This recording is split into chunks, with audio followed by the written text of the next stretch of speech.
I recently came across this interesting argument against the existence of God. This argument was the opening statement of Alex O'Connor in a debate he had in 2022. Alex hosts the Within Reason podcast, where he discusses religion, philosophy, and morality. He has well over 1 million subscribers on YouTube, and I quite like his content. In this video, I'd like to share my response to Alex's arguments, but I'd also highly encourage you to watch the entire debate and see the response of his opponent, Jonathan McClatchy. You can find a link to the full debate in the description of this video. Alex begins with a biblical allusion. I will, however, indulge in a brief biblical recital, because I want to begin with a reading from the book of Psalms. So if you could all turn to Psalm 139, unless, of course, you've already committed this famous passage to memory. Verse 7 onwards reads, "Where can I go from your presence? Or where can I flee from your spirit? If I ascend to the heavens, you are there. If I make my bed in the depths of the Sheol, you are there. If I take the wings of the morning and settle at the farthest limits of the sea, even there your hand shall guide me, and your right hand shall hold me fast." This poem in its entirety is given by the NRSV a title, "The Inescapable God." It's a message of bold reassurance to the believer, reminding them that since God is present everywhere, pervading every inch of our universe, he is, in the happiest sense possible, inescapable. But my first argument, and it's going to be the first of three, against the viability of theism, flows from the demonstrable fact that this divine consolation is seemingly not offered universally, and often in fact restricted from those who want it the most. Far from being unable to escape God, there is a very real contingent of non-believers, and I would count myself among their number, who are unable by any means to discover him, who seek and do not find, who knock and receive, as it were, no answer. This strange phenomenon is known as the problem of divine hiddenness. If there is a God, then simply, why is he hidden from so many of us so much of the time? If theism is to offer a sufficient account of reality, then it must offer an account of what J.L. Schellenberg has famously labelled non-resistant non-belief, which he distinguishes from resistant non-belief. It's sometimes said by a theist who wishes to explain the problem of divine hiddenness that people simply disbelieve through their own fault. They're too stubborn.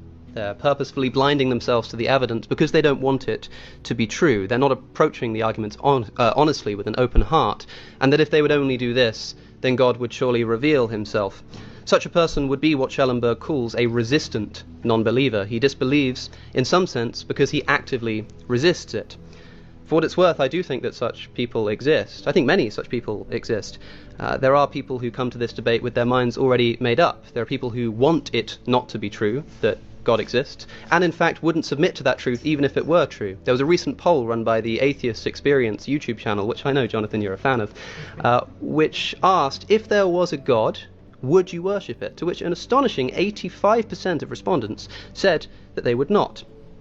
There are, however, also people who disbelieve in God, not out of resistance or stubbornness or a hardened heart, but rather due to sheer lack of conviction. Indeed, many such people actively want to be convinced of God's existence and would jump at the chance of entering into a relationship with him if they thought that he did. But no matter how hard they search, they simply find no answer forthcoming from the heavens, and this is the non-resistant non-believer. A loving God, like the Christian God, would surely not refuse any willing person from developing a relationship with him, and so if somebody is truly non-resistant and open to receiving God's grace, we should expect them to receive it. Thus, Schellenberg's assertion that if God exists, then non-resistant non-belief does not exist. The question, then, is there such a thing as non-resistant non-belief, a non-resistant non-believer? To which all I can really say is, nice to meet you. I think it would be great if God existed. I really do. I would absolutely love to escape death. I would relish being the recipient of unconditional love. Less selfishly, I would love to be able to worship that which deserves to be worshipped. I just don't think it's true. Now, try as I might, look where I can, I find no response, no hint, nothing. I don't choose to disbelieve in God any more than I choose to disbelieve in aliens, despite how much I might want them to.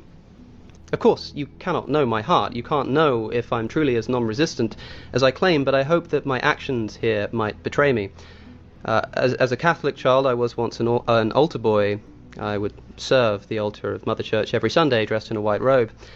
In the time since then, I have, to put it mildly, been looking for God. I went to Catholic schools, I studied philosophy and theology at A-levels. I made a career out of engaging with religious arguments. I have explored arguments from contingency, from fine-tuning, from motion, from mathematics, from irreducible complexity and the alleged resurrection of Jesus of Nazareth. It may surprise my followers online to learn that at university I visited numerous churches on the invitation of various friends. I spent hours talking with religious friends until the sun rose again, if you like. I attended Bible groups regularly too, which might surprise people as well, and in fact I still do attend such groups. Just recently I agreed to embark on a series of study of the wisdom literature, specifically reading it again in the hopes that this time I might finally feel a divine presence seeping from between the lines. I moved into a house for a year with 2 devoutly Christian housemates, with the express intention of seeing if the obvious truth of Christianity and theism that people like to talk about can be found in the minutiae of daily life.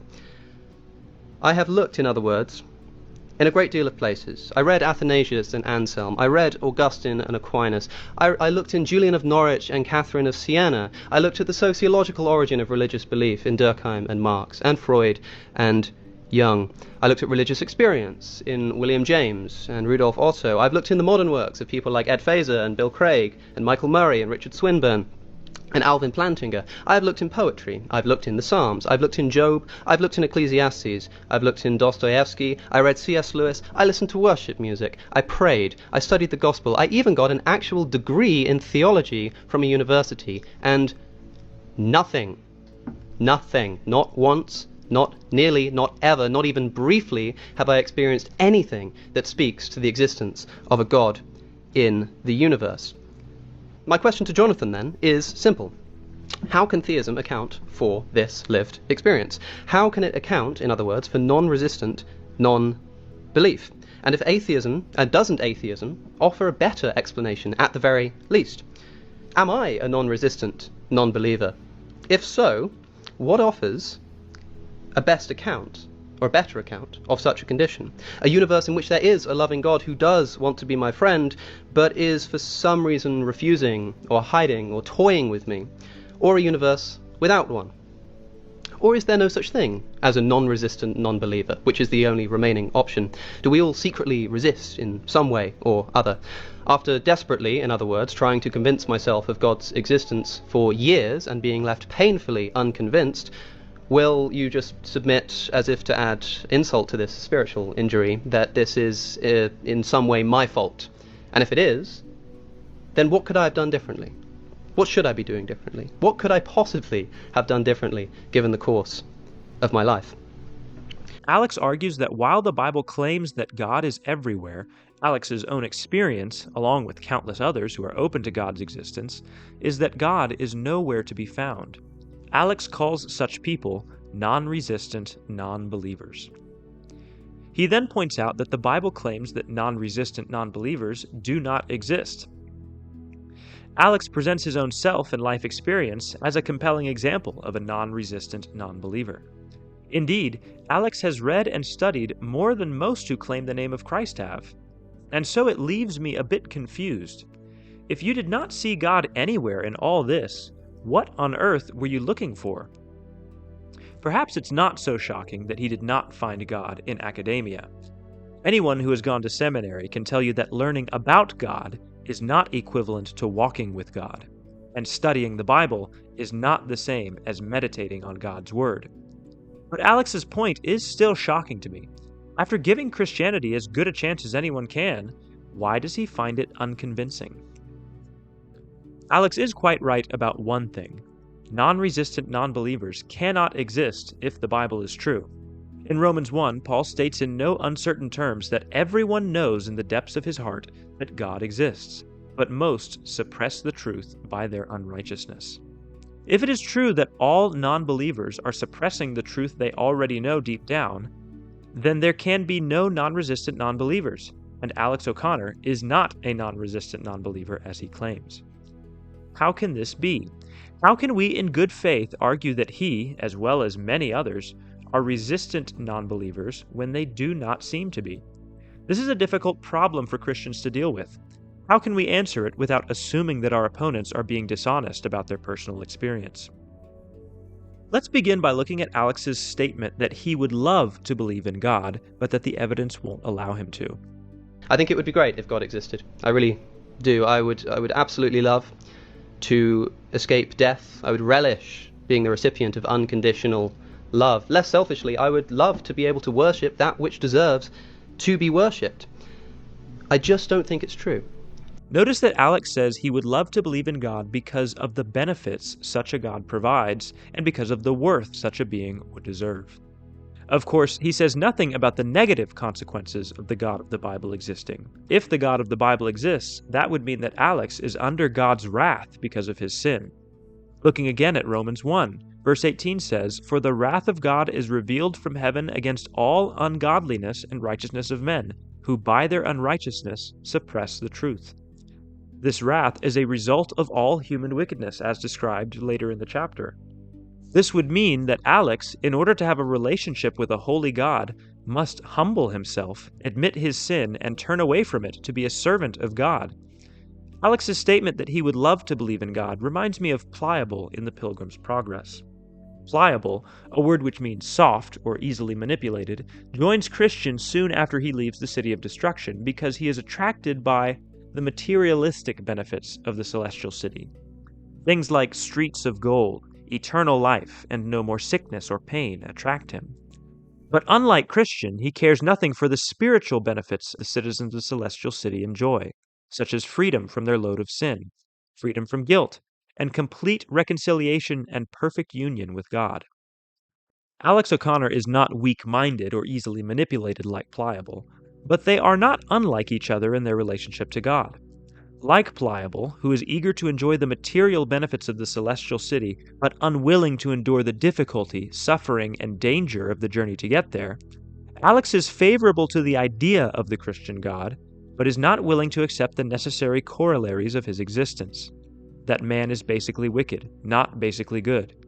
That because of his own wickedness, Alex stands under God's judgment and wrath. That Alex can do nothing good to repay for his transgressions, and that the only way to be reconciled to God is to admit his own moral depravity and inability to earn God's favor, to turn away from his sin and to become a slave to Christ, crucifying all his desires and goals and submitting them to the eternal service of his Creator. The gospel is beautiful, but it is also inherently offensive because it requires us to admit our own wretchedness. Of course, Alex would like to experience the unconditional, eternal love of God. Who wouldn't? But I doubt he wants to admit he is a sinner under God's wrath. You cannot have one without the other. Let's move on to Alex's second argument, the geographical spread of religions across the globe. But it does get worse yet. You'll remember that my second fact that I said that I would bring up is the geographical predictability of religious belief. Not only does theism need to account for non-resistant non-belief, but also for the fact that such belief is unequally present across the globe.